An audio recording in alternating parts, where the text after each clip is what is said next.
আল্লাহ এবং আল্লাহর রাসূলের আগ বাড়িয়ে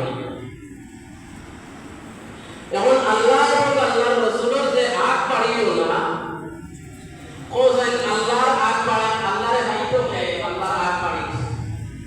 আল্লাহর আগ বাড়ানো वाला তো আসলে দুনিয়া মাত্রে বা আল্লাহর আগে তো যাইতো পারবো